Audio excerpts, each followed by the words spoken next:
কিন্তু জিনিসটা হচ্ছে আপনি যদি আসলে কনস্টিটিউশন অনুযায়ী দেখেন তাহলে কিন্তু কথাটা সত্যি, উনি কিন্তু এখনো আসলেই প্রধানমন্ত্রী, কারণ ওনার পদত্যাগটা তো এক্সিকিউটেড হয় নাই। আপনি নিশ্চয়ই লক্ষ্য করেছেন সম্প্রতি মেজর ডালিমের একটা ইন্টারভিউ হয়েছে, অনলাইন অ্যাক্টিভিস্ট ইলিয়াস হোসেন তিনি একটা ইন্টারভিউ করেছেন, আপনি কি প্রতিক্রিয়া দেবেন? বঙ্গবন্ধুর খুনি মেজর ডালিম, এগুলো নিয়ে আমি কোনো প্রতিক্রিয়া দিতে চাই না, কারণ আমি দেখিও নাই। একজন খুনির ইন্টারভিউ, এটা তো প্রথম কথা এটা একটা ইলিগাল একটা ইনিশিয়েটিভ।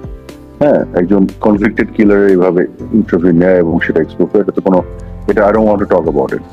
আপনার যে সাক্ষাৎকারগুলো শুনেছি সম্প্রতি, সেখানে আপনি বলছেন যে 4 তারিখেই সাবেক প্রধানমন্ত্রী বলেছিলেন যে পদত্যাগ করে তিনি টুঙ্গিপাড়ায় চলে যাবেন। উনি বলেছিলেন যে পদত্যাগপত্র লিখে সাইন করবেন এবং রাষ্ট্রপতির কাছে হস্তান্তর করবেন।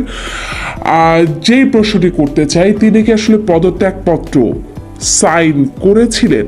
যদিও এটি খুব বেশি পরবর্তীতে মানে সাইন করা বা না করার মধ্যে এই বর্তমান বাস্তবতায় সেটি আর খুব গুরুত্বপূর্ণ না হলেও এটি একটা অনেক বড় আলোচনা তুলেছিল। আপনি দেখেছেন রাষ্ট্রপতি প্রায় অপসারণ হয়েই যাচ্ছিলেন এই বিতর্কের সূত্র ধরে। তিনি কি আসলে পদত্যাগপত্র সাইন করেছিলেন সাবেক প্রধানমন্ত্রী?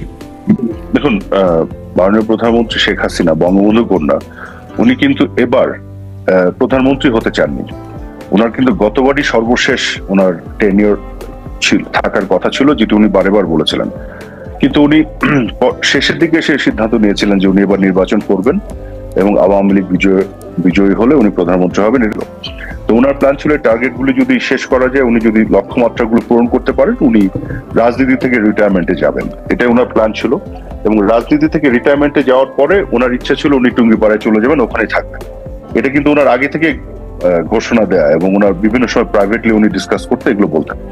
কিন্তু যেহেতু আপনার কোভিড এর কারণে, কোভিড-19 এবং তারপরে যুদ্ধ বিগ্রহ এগুলোর কারণে 3-3.5 বছর নষ্ট হলো, মানে আমরা এমার্জেন্সি ডিল করতে করতে সময় পার হয়ে গেল। মানে যে লক্ষ্যমাত্রাগুলো ওনার আগে ভিশন যেটা ওনার ছিল সেগুলো তো আর উনি পূরণ করতে পারেননি। এই জন্য উনি এই টার্মে এসে আবার প্রধানমন্ত্রী হলেন এবং উনি চাচ্ছিলেন ওগুলোকে, ওই লক্ষ্যমাত্রাগুলো অর্জন করতে। যে কারণে আপনি দেখেছেন উনি গৃহায়নের যে প্রকল্পগুলি নিয়েছিলেন এবং আরো বেশ কিছু বিষয় ছিল যেগুলো কিন্তু উনি সত্যিকার অর্থে করতে দিয়েছিলেন। তো এটা আমি এই কারণে বললাম, কারণ উনার সবসময় ওই ইচ্ছা ছিল রাজনীতি থেকে উনি রিটায়ারমেন্টে চলে যাবেন এবং যাওয়ার পরে উনি টুঙ্গিপাড়া যাবেন। তো যাই হোক, তো এখন এই যে আপনার যে বাস্তবতা তৈরি হলো, কোটা আন্দোলন এবং সেখান থেকে যে বিভিন্ন ধরনের কমপ্লেক্স রিয়ালিটি তৈরি হলো, তো তখন এই 4 তারিখের যে যে সিচুয়েশনটা, যেটা আমি আরেকটি ইন্টারভিউতে বলেছিলাম, যে তখন উনি বেশ কয়েকবার বলেছিলেন যে মানে উনার মধ্যেও তো একটা কাজ করছিল যে আমি এত কিছু করলাম এই দেশের জন্য, এত ডেভেলপমেন্ট করলাম, দারিদ্রের হার 40 থেকে আমি 20-এ নিয়ে আসলাম, আমি লিটারেসির হার বাড়ালাম, কি করেন নাই উনি বাংলাদেশের জন্য? আমাদের রাস্তাঘাটের যে ডেভেলপমেন্ট, যে উন্নয়ন এবং মানুষের মানে একটা স্বল্পোন্নত দেশকে উন্নয়নশীল দেশে উনি নিয়ে গেলেন এবং ইউনাইটেড নেশনস এর 3টা ক্রাইটেরিয়া পূর্ণ করে। তো এই এত কিছু করার পরে ওনার মনের মধ্যে সেই দুঃখবোধটা কাজ করছিল যে আজকে এসে দেশের একটা অংশ বলছে যে উনারকে যে তারা যেভাবে উনাকে টার্গেট করে যে ধরনের আলোচনা সমালোচনা হচ্ছিল, তখন উনি দুঃখ করে বলছিলেন যে উনি আর থাকবেন না, যে আমার দরকার নেই, ওদের ভালো লাগে না, ওরা দেশ চালাক, আমি টুঙ্গিপাড়ায় চলে যাব। তো 4 তারিখে উনি কয়েকবার এই কথাটা বলেছিলেন যে উনি আর থাকবেন না। এইটা আমি আগের ইন্টারভিউতে বলেছি।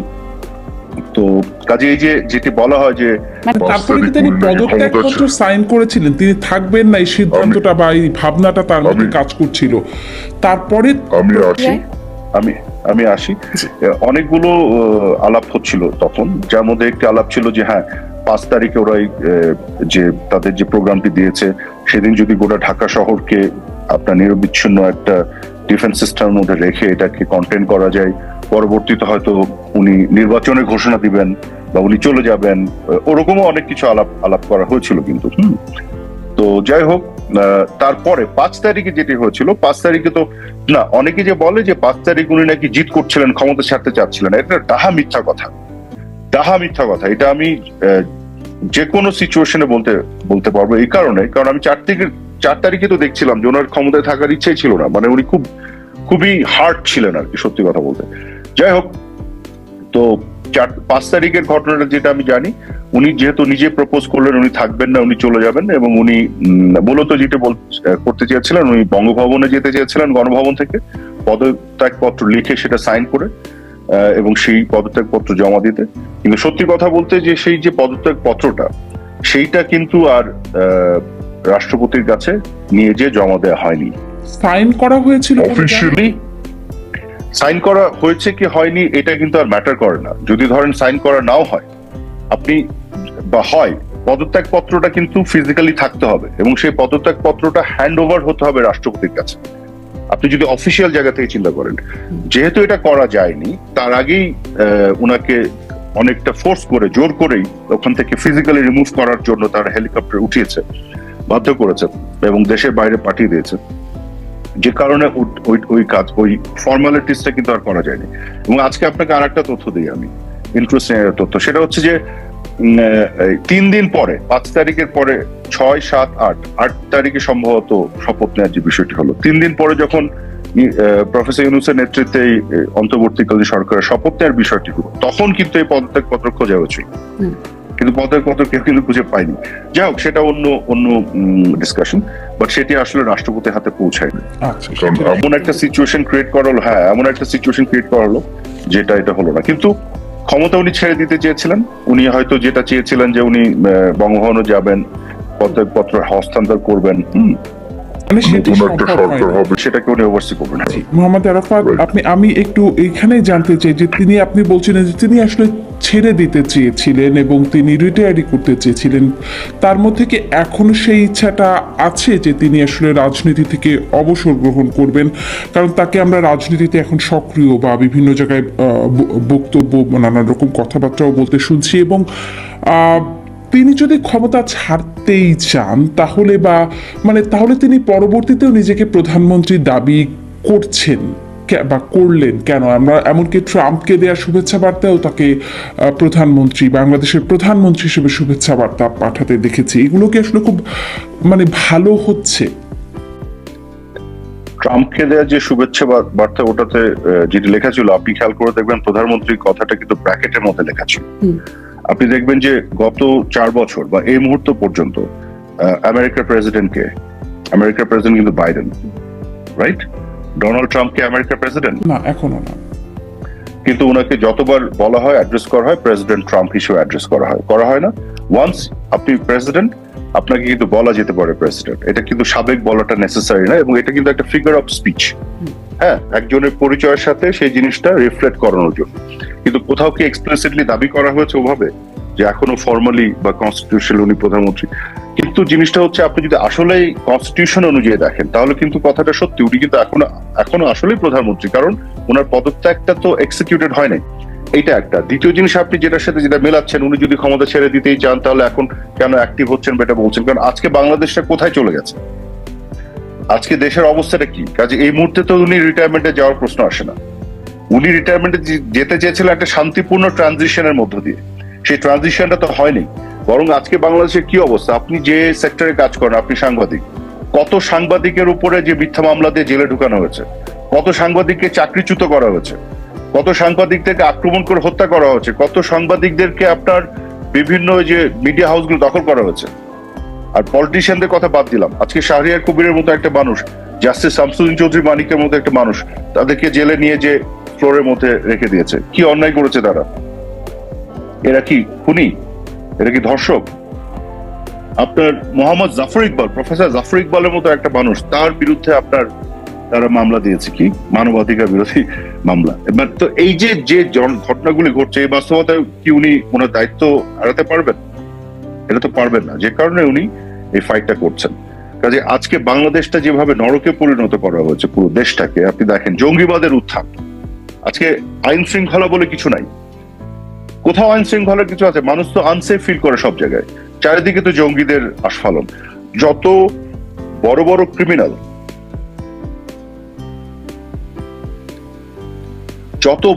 ক্রিমিনাল, এদের সবাই ছেড়ে দিয়েছে, যত বড় বড় জঙ্গি সব ছেড়ে দিয়েছে।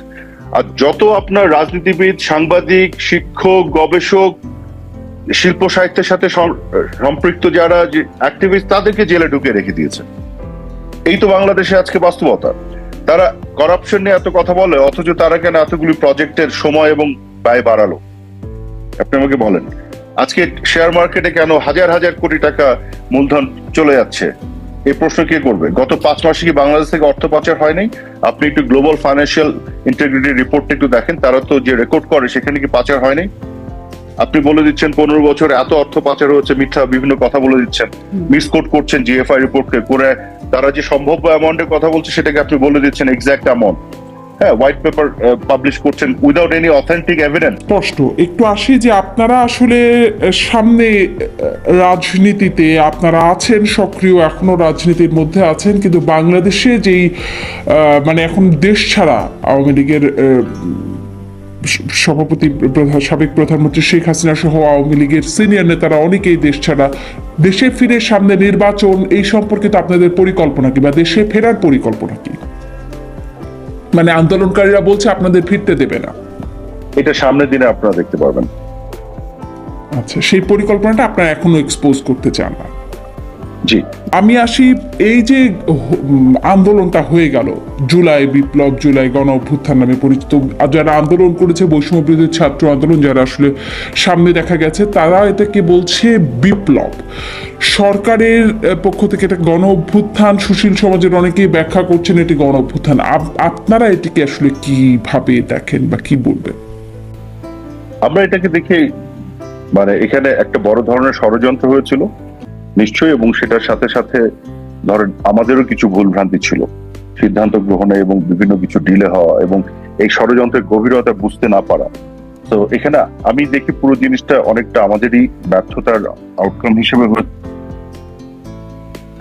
একই সাথে আমি মনে করি যে বড় ধরনের যে ষড়যন্ত্রটা হয়েছে, এবং এখানে শুধুমাত্র ধরেন ষড়যন্ত্রের কিন্তু অন দ্য গ্রাউন্ডে যে অনেকগুলো কিলিং যেটা হয়েছে সেগুলো শুধু না, মানুষের আবেগকে যাতে উস্কে দেওয়া যায়, মানুষকে যেটা আমাদের এগেনস্টে প্রচন্ড ভাবে বিগড়ে দেয় যায়, এগুলোর জন্য বিভিন্ন ধরনের প্রোপাগান্ডা হচ্ছে। আজকে আমি দেখছিলাম, আমি নিজেও একটা পোস্ট দিয়েছি, একটা ছাত্র বলছে যে সে নাকি এই পুরো আন্দোলনের প্রথম শহীদ এবং সেটাই ছিল টার্নিং পয়েন্ট সে আন্দোলনের, এবং তার এই সে যে শহীদ হয়েছে এটা এখনো নাকি সে বিভিন্ন পেজ থেকে দেখে, মানে 200 মিলিয়ন 300 মিলিয়ন আপনার শেয়ার এবং ভিউ, কিন্তু সে কিন্তু মারা যায়নি, সে কিন্তু আহত ছিল এবং পরে সুস্থ হয়ে ফিরে এসছে। অথচ তার মৃত্যুর ঘটনার উপর ভিত্তি করে একটা বিশাল টার্নিং পয়েন্ট ক্রিয়েট করা হচ্ছে এবং সে নিজেই দাবি করছে, এটা আমি আজকে পোস্ট দিয়েছি।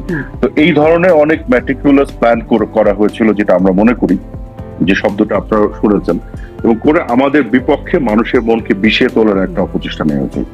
আর আমাদের ব্যর্থতার জায়গাটা যেটা ছিল, আমি পার্সোনালি মনে করি সেটা হচ্ছে এটা গভীরতাটা বুঝতে না পারে এবং এইখানে আরেকটু অন্যভাবে সিদ্ধান্ত নেওয়া যদি করা যেত, যেটা হয় না যে চোর পালালে তো বুদ্ধি বাড়ে, তো এখন আমাদের অনেক ক্ষেত্রে মনে হয় এটা এইভাবে না করে ওইভাবে করলে ভালো হতো।